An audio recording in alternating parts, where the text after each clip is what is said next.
শুরু হয়ে গেল প্রথম অভিযোগের ছাত্রীদের অংশগ্রহণ 100 মিটার দৌড় এবং আমি বলতে বলতে খেলা শেষ।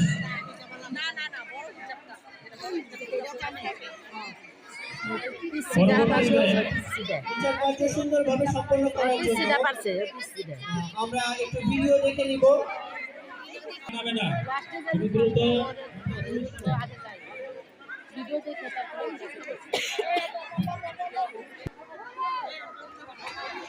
রফিক স্যারের বাঁশির মধ্য দিয়ে শুরু হয়ে গেল প্রেসিডেন্ট ছাত্রছাত্রীদের অংশগ্রহণে বেলুন ফাটানো। আমরা দেখতে পাচ্ছি তারা বেলুনের দিকে চলে গিয়েছে এবং বেলুন ফাটিয়ে ফেলেছে এবং আবার ফিরে আসছে। ওই আসছে কমলা, কোন কমলা ফার্স্ট হবে? হয়ে গেছে একজন, দুইজন, তিনজন। আমরা খুব সহজে বেলুন ফাটানো দৌড় প্রতিযোগিতার ফলাফল আমাদের হাতে এসে পৌঁছেছে। প্রথম হয়েছে সাদিক চৌধুরী, দ্বিতীয় হয়েছে জান্নাতুল আনাবিয়া এবং তৃতীয় স্থান লাভ করেছে ওমর আল রাক্কান। জোরে একটা করতালি, বিজয়ীদের জন্য একটা জোরে করতালি দিই আমরা, আরো জোরে। বিজয়ীদের হাতে পুরস্কার তুলে দেওয়ার জন্য আমি আহ্বান জানাচ্ছি কেয়া মিসকে, পারভিন মিস এবং তাহিদা মিসকে।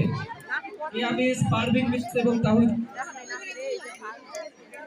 রানা খান খেলায় অংশগ্রহণ করবে আরিশা খান ইরম, আব্দুল আবেদ ফয়সাল, তাকিয়া তাসবি আতিকা, আইতুল্লাহ আহিল, মোহাম্মদ জোহান বিন নাসির।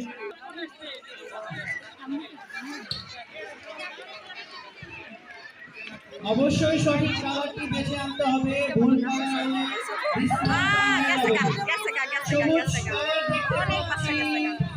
এবং প্রায় সবাই সঠিক কালার নিয়ে এসেছে। না রেডি,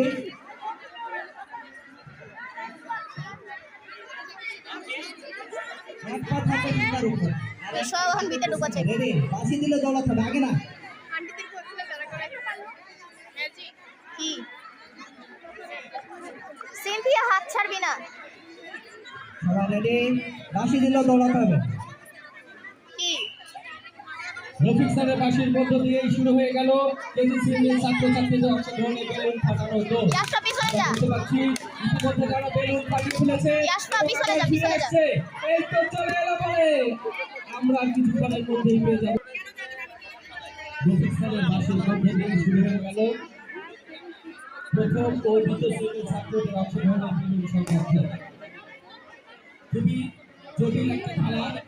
একই সাথে নিজের বেলুন সংরক্ষণ করতে হবে এবং অন্যের বেলুন ফাটাতে হবে। তবে লক্ষ্য রাখতে হবে বেলুন ফাটাতে গিয়ে যেন কারো নাক না ফাটায়।